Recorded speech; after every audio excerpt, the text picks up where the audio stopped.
दिल्ली पहुंचे उत्तराखंड के मुख्यमंत्री पुष्कर सिंह धामी ने लोकसभा चुनाव के पहले चरण में उत्तराखंड में कम मतदान प्रतिशत पर कहा कि बड़े अंतर से हम उत्तराखंड की 5 सीटें जीतेंगे। उत्तराखंड में चुनाव एक तरफा था, दूसरे पक्ष को मत देने वाले मतदाता कम आए। हमारे सभी मतदाताओं ने मतदान किया है। पूरी कॉन्फिडेंस है और बड़े अंतर से हम 5 की 5 सीटें जीत रहे हैं। उत्तराखंड के अंदर एक तरफा लहर थी माननीय प्रधानमंत्री मोदी जी की, और तीसरी बार उनको प्रधानमंत्री बनाने के लिए उत्तराखंड पूरी तरह से साथ है और बड़े अंतर से 5 सीटें जीतेंगे। हर चुनाव में जीतते आए हैं। वोटिंग कम हुई है, क्या लगता है किसकी तरफ जाएगा? नहीं, देखिए, वो चूंकि इस बार चुनाव केवल एक तरफा था उत्तराखंड के अंदर, इसलिए दूसरे लोग जो दूसरी पार्टियों को मत देने वाले थे वो शायद वो कम आए और हमारे जो मतदाता थे पूरी तरह से आए हैं।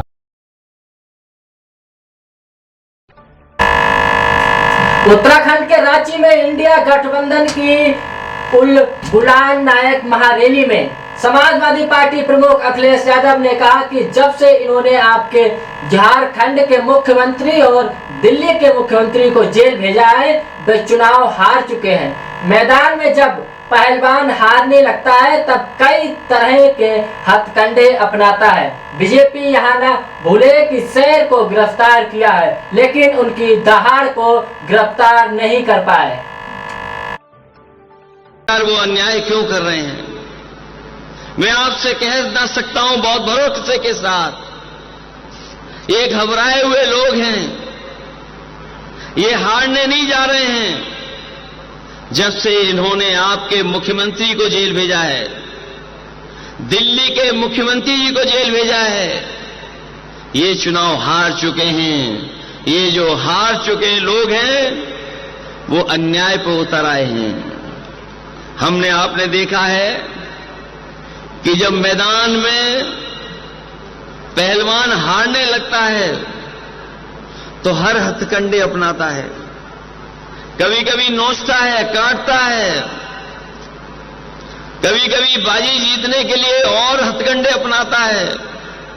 मैं उन्हें कहना चाहता हूं, भाजपा ये न भूले कि शेर को गिरफ्तार किया है लेकिन उनकी दहाड़ को नहीं गिरफ्तार कर पाए हैं। और ये आज यहां से जो दहाड़ जा रही है, ये जो आवाज जा रही है, ये ऐलान कर रही है कि बदलाव का समय आ गया।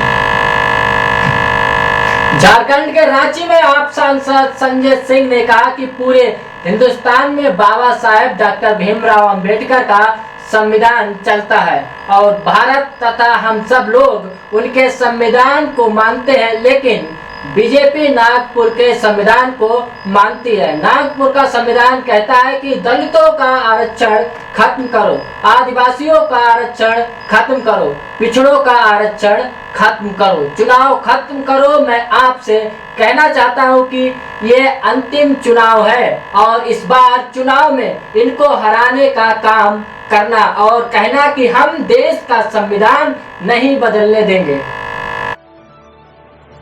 पूरे हिंदुस्तान में बाबा साहब डॉक्टर भीमराव अंबेडकर जी का संविधान चलता है। हम सब लोग बाबा साहब डॉक्टर भीमराव अंबेडकर के संविधान को मानते हैं। भारत तो बाबा साहब के संविधान को मानता है, लेकिन भाजपाई नागपुर के संविधान को मानते हैं, नागपुर के संविधान को। और नागपुर का संविधान क्या कहता है?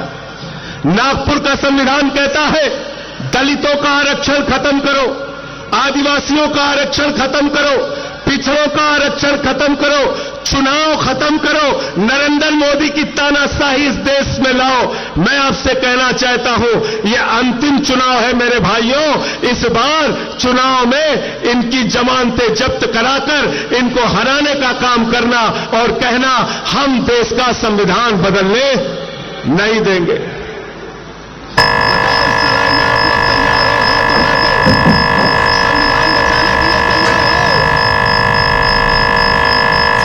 छत्तीसगढ़ राजनांदगांव में कांग्रेस नेता सचिन पायलट ने एक जनसभा को संबोधित किया और उन्होंने कहा कि विधानसभा के चुनाव में हम सरकार नहीं बना पाए, लेकिन दोबारा हमें मौका मिला है। लोकसभा के चुनाव है, इसमें आपको सोच समझकर अपने मत का प्रयोग करना है। देश भर में बदलाव की लहर है। 10 साल के रिपोर्ट कार्ड पर जनता जवाब मांग रही है।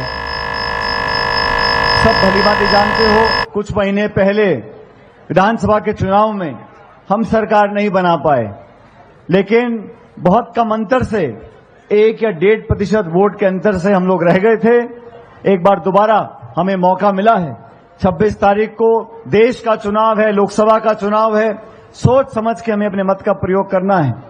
अभी विस्तार से आपको भूपेश जी और प्रियंका जी बताएंगे, लेकिन मैं तो आपसे निवेदन करने आया हूं। देश भर में आज बदलाव की लहर है। 10 साल की रिपोर्ट कार्ड पर जनता जवाब मांग रही है। और कितना विधि की विडंबना है, 10 साल जो सत्ता में रहे, अब 5 साल और की गुहार कर रहे हैं। मतलब खुद के लिए तो 15 साल, और जो नौजवान बच्चे फौज में भर्ती होना चाहते हैं अग्निवीर की स्कीम लगाकर, उनको दे रहे हैं 4 साल। खुद के लिए 15 साल, नौजवानों के लिए फौज में 4 साल। और अब बात करते हैं 2047 की। 10 साल में आपने किसान के लिए, मजदूर के लिए, नौजवान के लिए, महिला के लिए, पिछड़ों के लिए, दलित के लिए, आदिवासी के लिए क्या किया, वो आंकड़े देने को तैयार नहीं है। आज भी आरोप लगाते हैं, कभी नेहरू जी पर, कभी इंदिरा जी पर, कभी मनमोहन सिंह जी पर। अरे आपने 10 साल में प्रदेश और देश को क्या दिया, इसका जवाब देने को तैयार नहीं है। आज मैं आप सबसे आग्रह करने आया हूं, चंद दिन का समय बचा है। हम सबको अपने विवेक से 10 साल की तुलना करनी है। भाजपा का शासन, कांग्रेस का शासन।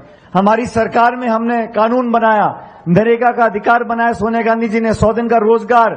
दुनिया में ऐसा कोई देश नहीं है जहां रोजगार का कानून हो। हम लोगों ने कानून बनाया। हमने शिक्षा का अधिकार दिया, चिकित्सा का अधिकार दिया, खाद्य सुरक्षा का अधिकार दिया, सूचना का अधिकार दिया। और भारतीय जनता पार्टी ने जीएसटी लागू करी, नोटबंदी कर दी, किसानों के खिलाफ तिल काने कानून बनाए।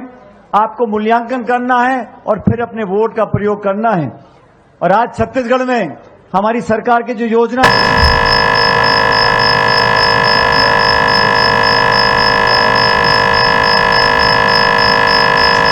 झारखंड के रांची राजद नेता तेजस्वी यादव ने कहा कि पीएम मोदी ने केवल एक काम किए हैं, देश में गरीबी बढ़ाई, महंगाई बढ़ाई, जुमलेबाजी की। 2014 में उन्होंने कहा था कि हर साल 2 करोड़ लोगों को नौकरी दी जाएगी। वो नौकरी अब कहां गई? काला धन वापस आएगा और सभी के खाते में 15 लाख रुपए डाले जाएंगे। अब तक किसी के खाते में पैसा नहीं आया, लेकिन बीजेपी के खाते में चंदा चुनावी बॉन्ड के जरिए हजारों करोड़ों रुपए आ गया है। मोदी जी ने केवल 4 काम किए। 4 काम क्या है? देश में गरीबी बढ़ा दी। दूसरा काम क्या है? देश में महंगाई बढ़ा दी। तीसरा काम क्या है? देश में पूरी तरीके से इन्होंने जुमलेबाजी की। और चौथा काम जो है, गरीबी को बढ़ाया, महंगाई को बढ़ा दिया। ये 4 काम जो है मोदी जी ने किया है। 14 में कुछ कहे थे, क्या बोलते थे आप लोगों के बीच आकर के, भाइयों बहनों, मोदी आएगा तो हर साल 2 करोड़ लोगों को नौकरी देगा। कहां गया मोदी जी नौकरी?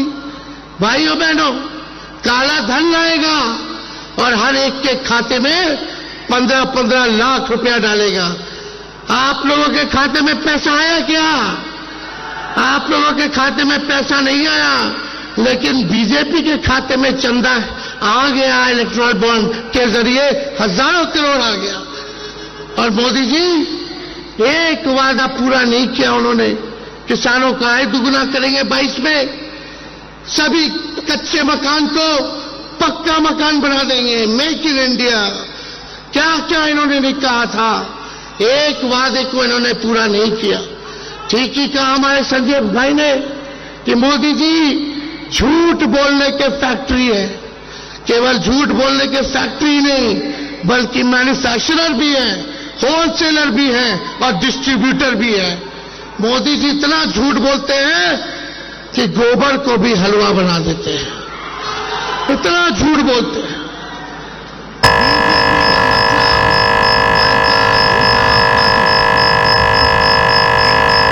छत्तीसगढ़ के राजनांदगांव में कांग्रेस महासचिव प्रियंका गांधी वाड्रा ने जनसभा को संबोधित करते हुए कहा कि बीजेपी के नेता देश भर में कह रहे हैं कि हमें 400 सीटें दो, हम संविधान को बदल डालेंगे।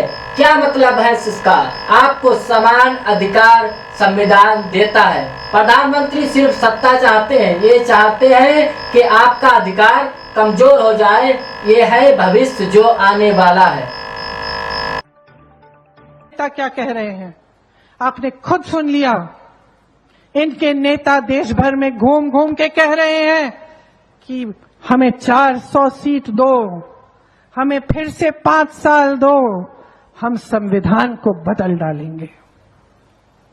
क्या मतलब है इसका? कभी सोचा है मेरी बहनों कि आपको समान अधिकार कौन देता है? कोई नेता नहीं देता बहनों, संविधान देता है। आदिवासियों को जल, जंगल, जमीन पर अधिकार कौन देता है?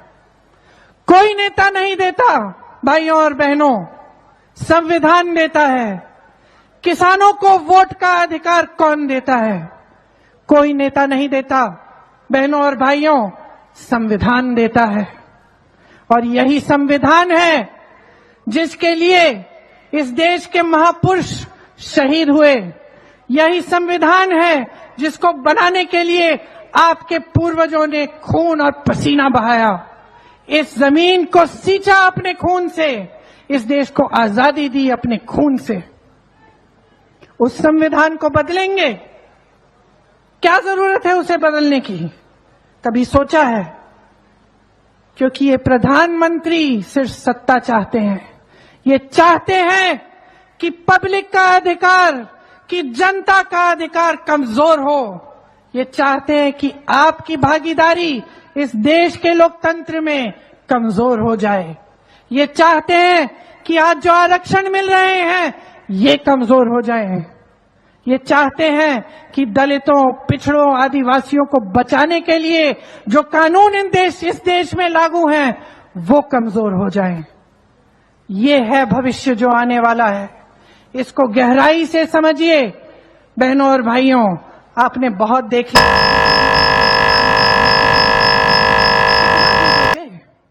पूछना चाहती हूं आपसे, आलोट लोकसभा सीट से बीजेपी के उम्मीदवार अनिल फिरोजिया सोमवार को अपना नामांकन दाखिल करेंगे। विधानसभा संयोजक जगदीश पांचाल ने जानकारी देते हुए बताया कि प्रदेश के मुखिया मोहन यादव के साथ एक रोड शो में हिस्सा लेंगे। नामांकन रैली शहीद पार्क पर खत्म होगी और यहीं पर एक आम सभा भी आयोजन होगा। इस दौरान सीएम मोहन यादव भी उनके साथ रहेंगे। आम सभा के बाद भाजपा के संभागीय मीडिया सेंटर का शुभारंभ भी मुख्यमंत्री द्वारा किया जाएगा। निश्चित तौर पर हमारा ये सौभाग्य है कि हमारे अपने शहर के युवा विधायक मध्य प्रदेश के यशस्वी मुख्यमंत्री हैं और वह हैं डॉक्टर मोहन यादव साहब। उन्होंने जो कल्पना की है और उनका तो नाम ही विकास पुरुष है। वो निश्चित तौर पर विकास की अनेक सौगातें इस शहर को दिए, इस प्रदेश को दिए।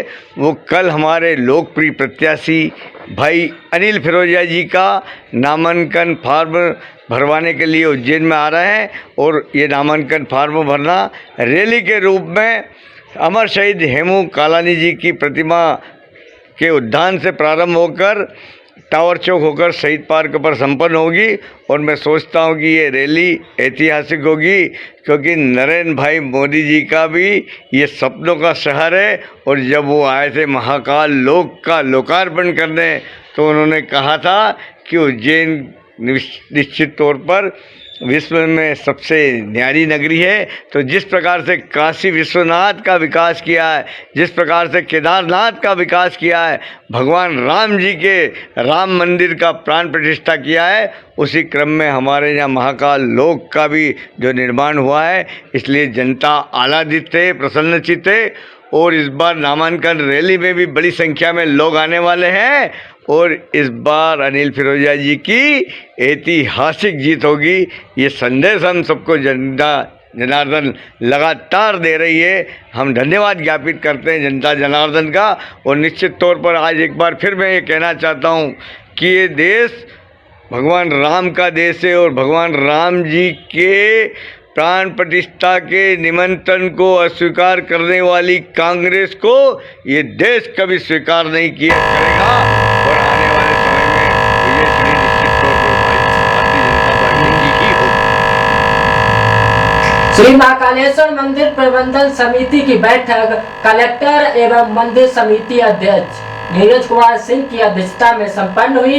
बैठक के शुरुआत में होली पर्व पर हुई घटना में पुजारी सेवक के रूप में दिवंगत सत्यनारायण सोनी के लिए 1 मिनट मौन रखकर श्रद्धांजलि अर्पित की गई। इस दौरान दिवंगत सत्यनारायण सोनी की धर्मपत्नी सीताबाई सोनी को 4 लाख रुपए की राशि सहायता स्वरूप में प्रदान की गई। मंदिर में वर्ष भर आयोजित किए जाने वाले विशेष पर्वों के संबंध में SOP बनाए जाने के निर्देश प्रदान किए गए। महाकाल के दर्शन और महाकाल लोक के भ्रमण के लिए वरिष्ठ नागरिक और दिव्यांगजनों के लिए नीलकंठ पथ त्रिवेणी संग्रहालय नंदी द्वार से प्रवेश के लिए निर्धारित द्वार तक आवागमन करने के लिए चिन्हित स्थानों पर प्रतीक्षालय स्थापित कराए जाएंगे। एक तो सौमिक सुवृष्टि नामक यज्ञ होना है मंदिर परिसर में, तो उसकी मंदिर समिति के समक्ष में उसके बारे में चर्चा करी गई। एक हॉस्पिटल का यहाँ पे निर्माण होना है इमरजेंसी यूनिट का, तो उसकी लोकेशन फाइनलाइज करने के संबंध में चर्चा करी गई है। और कुछ इसमें बिंदु हमारे यहाँ पे कार्ड सिस्टम को सुधारने के संबंध में भी रेज किए गए हैं, उस पर भी कुछ निर्णय लिया गया। किस प्रकार का जो अस्पताल होगा, कितने बेड रहेंगे, क्या कोशिश है कि 10 बेड का अस्पताल रहे, बाकी इमरजेंसी में क्योंकि अब गर्मी का मौसम भी आ गया है, तो किसी दर्शनार्थी के साथ यदि कोई हेल्थ इशू होता है तो उसको हम एडिक्वेटली डील कर सकते हैं। इसके अलावा सर चार टीमें अलग अलग मंदिरों में गई थी जी, बीच में वहाँ से क्या निष्कर्ष लेकर आए और उनमें से किन किन बिंदुओं को यहाँ पर लागू करने का विचार?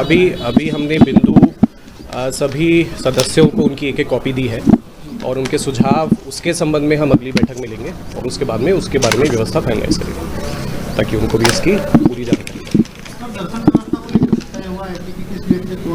नहीं, अभी वो SOP हमने शेयर करी है, जैसा फीडबैक समिति के मेंबर्स का आएगा।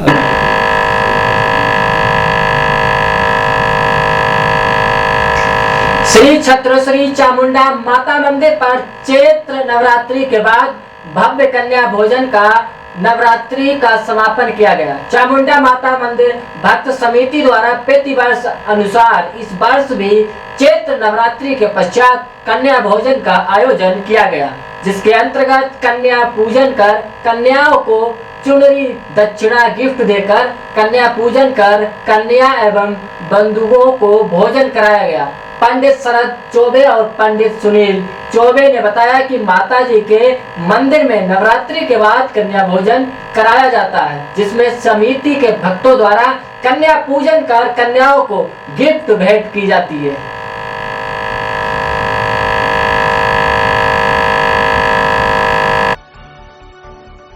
की नगरी उज्जैन में स्थित चामुंडा माता मंदिर, जो चामुंडा माता चौराहे पर स्थित है, यहाँ पे कन्या भोजन चल रहा है और यहाँ पे हमको सौभाग्य मिला है सेवा करने का। यहाँ पे निरंतर डेली खाना बांटा जाता है, निःशुल्क भोजन गरीबों के लिए। और आज नवरात्रि के बाद कन्या भोजन गया है समापन के लिए। यहाँ पे कन्याओं के लिए भोजन बना है, जिसको वितरित करने का हमको मौका मिला है। छोटे छोटे बच्चों को बहुत अच्छा लग रहा है काम करके। यहाँ पे मौका मिला है कि बच्चों को खाना खिला पाए, गरीबों को भोजन बंटता है।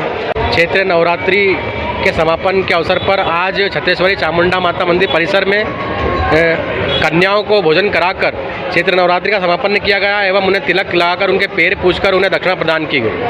तो कन्याओं को आज कन्या भोजन कराकर उनके पैर पूजे गए और अब चैत्र नवरात्रि का समापन किया गया। महावीर जन्म कल्याणक के अवसर पर खारा कुआं में श्री सिद्ध चक्र के केसरियानाथ तीर्थ से श्वेतांबर दिगंबर समाज का सामूहिक जुलूस निकाला गया। जुलूस में चांदी की बेदी जी में प्रभु को विराजमान कर कंधे पर उठाकर निकले। वहीं प्रभु के एक रथ को इंद्र के रूप में समाज के युवाओं ने खींचा। जुलूस में जैन आचार्य साधु साध्वी के साथ ही बड़ी संख्या में समाज जन शामिल हुए। इस मौके पर महावीर जन्म कल्याणक महोत्सव समिति के संयोजक डॉक्टर संजीव जैन, संजय जैन खालीवाला सहित समाज के हजारों की संख्या में राम समाज जन शामिल हुए। अहिंसा परमो धर्म का संदेश लेकर के भगवान महावीर स्वामी जो हमारे 24वें तीर्थंकर हुए, आज उनकी जन्म जयंती पर्व है और आज पूरा उज्जैन शहर में आज पूरे समाज जन सब प्रसन्न है और आज हम सब ने मिलके महाराज श्री की आशीर्वाद लिया है। भगवान श्री महावीर स्वामी की वेदी को हम लोगों ने कंधा दिया है और आज उनका आशीर्वाद हम सब उज्जैन वासियों पर है। मैं महावीर जयंती की पर्व की शुभकामनाएं संपूर्ण उज्जैन शहर के नागरिकों को देता हूँ कि वे उनके संदेश को शांत अहिंसा परमो धर्म के हिसाब से, शांति के हिसाब से आम मनुष्यों के जीवन में हम उनके सिद्धांतों को अपनाएं और इस देश को उज्जैन में आगे बढ़ाएं। विश्व प्रसिद्ध श्री महाकालेश्वर मंदिर में श्रद्धालुओं की सुविधा के लिए दानदाता SBI बैंक के माध्यम से 2 स्थानों पर LED लगाई गई। अब मंदिर के बाहर से श्रद्धालु भगवान महाकाल के सहज दर्शन लाभ ले सकते हैं। दरअसल श्री महाकालेश्वर मंदिर में देश भर से आने वाले श्रद्धालुओं की संख्या लगातार बढ़ती जा रही है। मंदिर में प्रशासन द्वारा बैरिकेड्स के माध्यम से भगवान के दर्शन की व्यवस्था है। वहीं मंदिर समिति ने बड़े दानदाताओं से भगवान महाकाल के स्पष्ट सहज सुलभ दर्शन के लिए 2 बड़ी LED स्क्रीन की व्यवस्था की। मंदिर के सहायक प्रशासक मूलचंद जूनवाला ने बताया कि पिछले दिनों SBI बैंक के अधिकारियों से मंदिर के लिए 2 हाई क्वालिटी की बड़ी LED स्क्रीन दान करने का निवेदन किया। इसके बाद बैंक द्वारा अपने CSR फंड के माध्यम से 12 फीट चौड़ी और 25 फीट लंबी वाली 2 LED मंदिर समिति को दान की गई, जिसकी कीमत करीब 1 करोड़ रुपए बताई गई है।